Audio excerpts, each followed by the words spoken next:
नमस्ते साथियों, हिंदी स्टडी 2.0 में आप सभी का स्वागत है। आज हम लोग पढ़ेंगे समास। तो आज जो समास पढ़ेंगे वो ऐसी ट्रिक से पढ़ाऊंगा कि आज एक ही क्लास जो देखोगे उसके बाद कभी दोबारा समास देखने की ज़रूरत नहीं पड़ेगी। तो आइए शुरू करते हैं। समास। समास क्या है? आज का टॉपिक है हमारा समास। आज है समास। समास क्या है? समास का अर्थ क्या होता है? तो समास का अर्थ क्या है इसका अर्थ है संक्षेपण। इसका अर्थ क्या है? संक्षेपण। समास का अर्थ है संक्षेपण। अच्छा, समास जो शब्द है वो किन शब्दों से मिलकर बना है? तो समास में कौन कौन से शब्द हैं? एक तो सम है और एक शब्द कौन सा है? आस। यानी सम और आस दो शब्दों से मिलकर बना है समास। कौन सा? सम प्लस आस। और सम का अर्थ क्या है? सम का अर्थ होता है पूर्णतया और आस का अर्थ क्या है? निकट। तो इसका अर्थ क्या है? पूर्णतया। इसका अर्थ क्या है? पूर्णतया।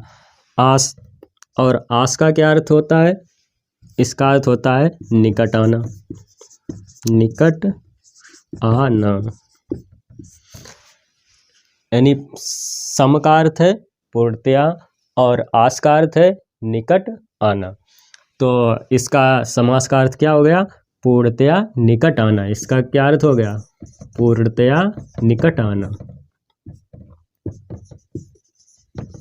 निकट आना किसका अर्थ हुआ? ये समास का। यानी समास का अर्थ क्या? समास का अर्थ नहीं, इसका मतलब क्या हो गया? पूर्णतया निकट आना। और समास का अर्थ क्या है? संक्षेपण।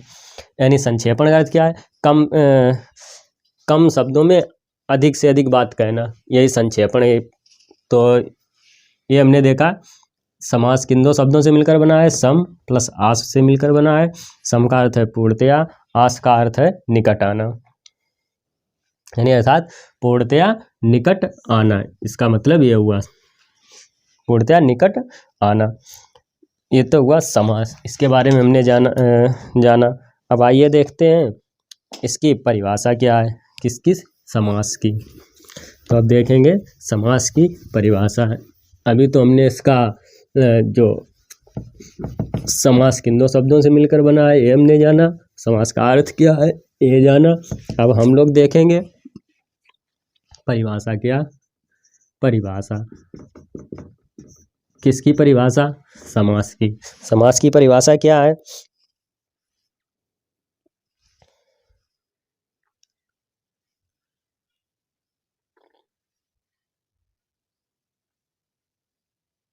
समास की परिभाषा क्या है कि जो दो या दो से अधिक शब्दों के योग से मिलकर बने शब्द और उन जो शब्द होते हैं उनके बीच में क्या होता है? जो कारक चिन्ह होते हैं उनका लोप हो जाता है। तो वो जो लोप होता है वही समास के अंतर्गत आता है। यानी लोप जो हो जाए तो समास।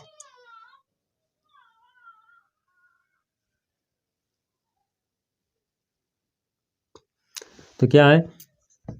दो या दो से अधिक। मतलब एक पद नहीं होगा इसमें, दो होंगे या उससे अधिक पदों के योग। दो या दो से अधिक पदों के योग से बना शब्द समास कहलाता है। बना शब्द समास कहलाता है। अच्छा, और क्या है? इनके बीच में कारक चिन्हों का भी लोप हो जाता है।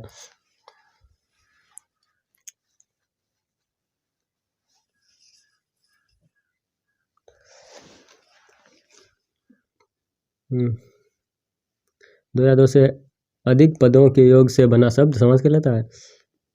और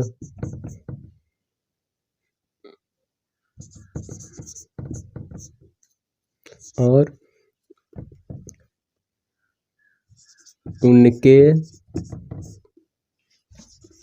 बीच का कारक चिन्ह का लोप हो जाता है, का लोप हो जाता है। ये तो ही समास की परिभाषा।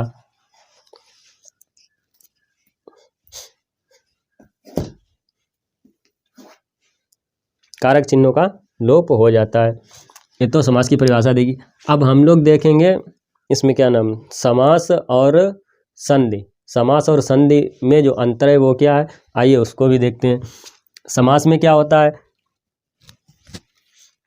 यहाँ लिख लीजिए, यहाँ पे लिख लीजिए समास और संधि में अंतर।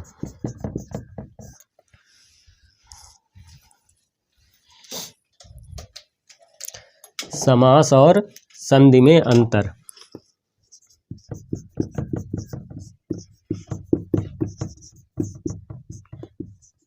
अच्छा, समास और संधि में अंतर क्या है उसको भी देखते हैं। पहले देख लीजिए समास। समास में क्या होता है, पदों का योग होता है। इसमें क्या होता है, पदों का योग होता है। और संधि में क्या होता है,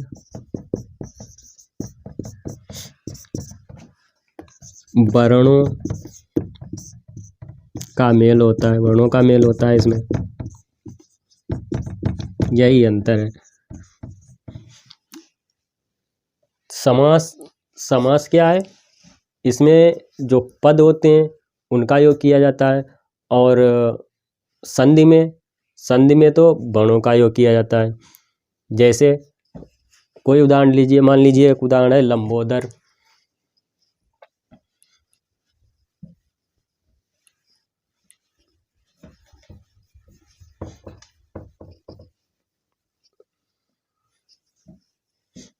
अच्छा, ये देख लिया कि समास और संधि में अंतर देखा हमने इसका, कि समास में क्या है, समास में तो उसमें पदों का योग होता है और संधि में वर्णों का योग होता है। जैसे हम देख रहे हैं पहले समास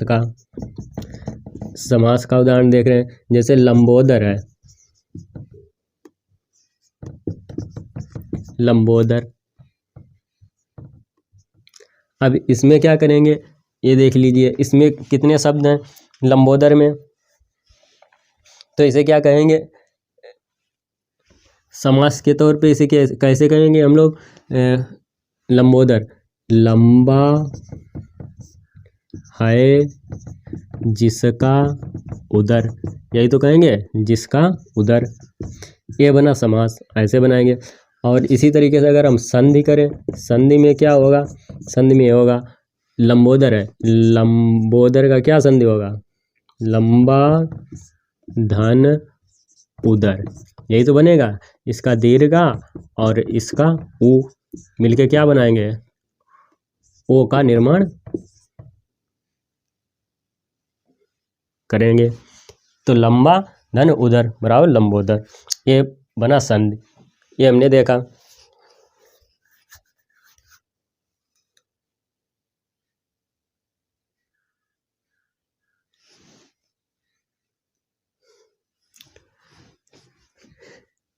ये लंबोदर इस तरीके से नहीं, ऐसे लिखिए, यहाँ पे, यहाँ भी सही करिए, लंबा। ठीक, लंबा है जिसका उदर, लंबोदर। और संधि जब करेंगे तो लंबा धन उदर, आ धन उ, इसका दीर्घा, इसका ह्रस्व बनाकर ये क्या बनेंगे, ओ का निर्माण करेंगे। जब ओ का निर्माण करेंगे तो इसका मतलब क्या हुआ, ला और अंग की बिंदी है, मतलब जो ये आ गई, और ये बा। अब क्या है, यहीं पे वर्णों का योग करना है। क्या हुआ था, ओ नहीं लिखा जाएगा, क्या होगा, ओ की एक जो मात्रा ये होती है ये यहाँ पे लगा दी, और ये तो यहाँ पे आ गया, बचा क्या, दा और इसका रा, ये बन गया लंबोदर फिर से। तो ऐसे बनेगा संधि। अब हम देखेंगे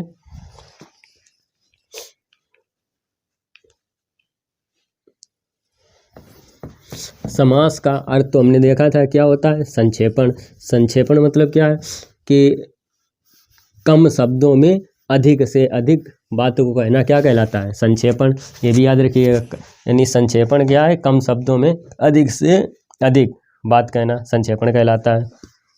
अच्छा, एक क्या है कि समास, समास का विलोम क्या होता है, समास का विलोम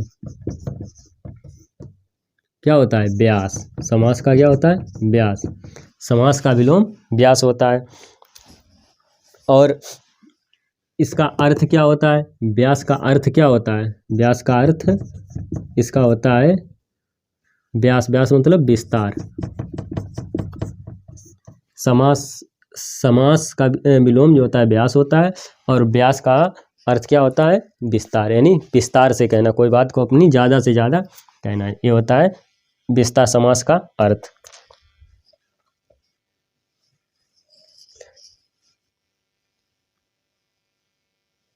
अच्छा, एक पॉइंट ये भी लिख लीजिए कि क्या होता है कि दो या दो से अधिक जो पद होते हैं उनके मेल से बना एक ही पद जो होता है वो क्या कहलाता है, समस्त पद कहलाता है। ये भी लिख लीजिए।